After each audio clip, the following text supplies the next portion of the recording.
हमारे home minister Amit Shah ji कल जम्मू के दौरे के ऊपर आ रहे हैं और भारतीय जनता पार्टी ने अपना संकल्प पत्र मोदी की गारंटी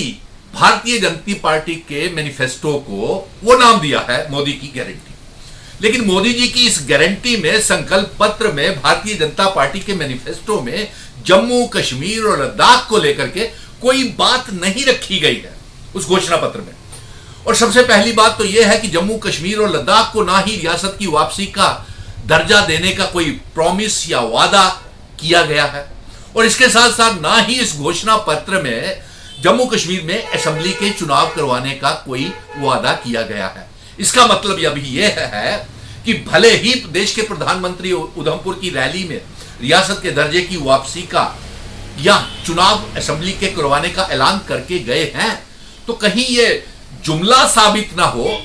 और अगर यह हकीकत होता तो इनके भारतीय जनता पार्टी के घोषणा पत्र में इसका जरूर शामिल किया गया होता। और कल देश के गृह मंत्री अमित शाह जी जम्मू कश्मीर के दौरे के ऊपर आ रहे हैं, तो हम उनसे यह गुजारिश करेंगे कि जो ऐलान सुप्रीम कोर्ट से हम ये जंग जीत करके आए हैं कि रियासत का दर्जा जम्मू कश्मीर को वापस किया जाए, हम ये चाहेंगे कि आप अमित शाह जी अपने भाषण में, चुनावी भाषण में ये जरूर बताएं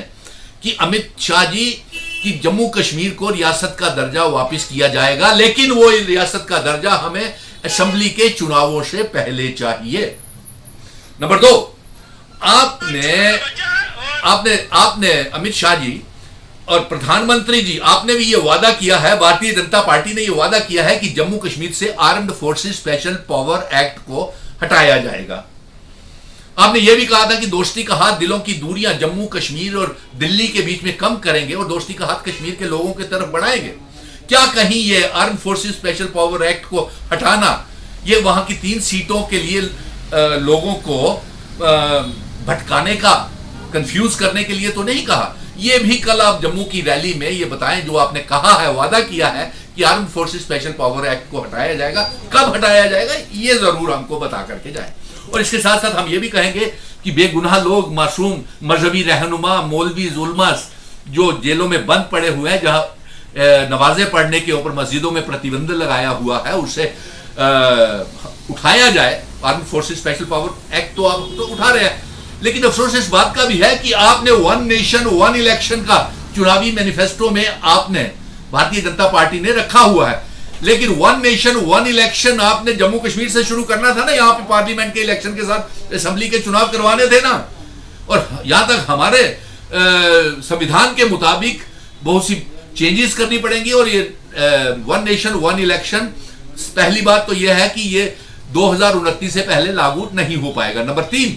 यह है कि हम जम्मू कश्मीर की आवाम 1 नेशन 1 इलेक्शन को नकारते हैं। हम यूनिफॉर्म सिविल कोड यूसीसी जो आपने अपने घोषणा पत्र में रखा है उसको भी निकालते हैं। तीसरा, आपने अपने घोषणा पत्र में पीओके, गिलगित बल्टिस्तान को आजाद करवा के जम्मू कश्मीर रियासत का हिस्सा बनाने का कोई जिक्र, कोई वादा तक नहीं किया है। ऐसा क्यों? आप तो हर रोज कहते हैं कि तिरंगा, अगला तिरंगा हम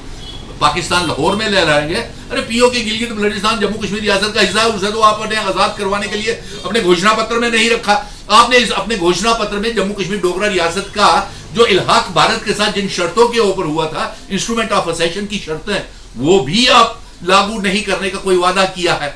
तो आपने क्या किया? और फिर बड़े मजे की बात, ये पत्रकार मित्रों, मैं आपको बता दूं कि इनके घोषणा पत्र में 2 करोड़ नौकरियां देने का जो वादा किया था वो यहां 2024 में आके ये भूल गए हैं।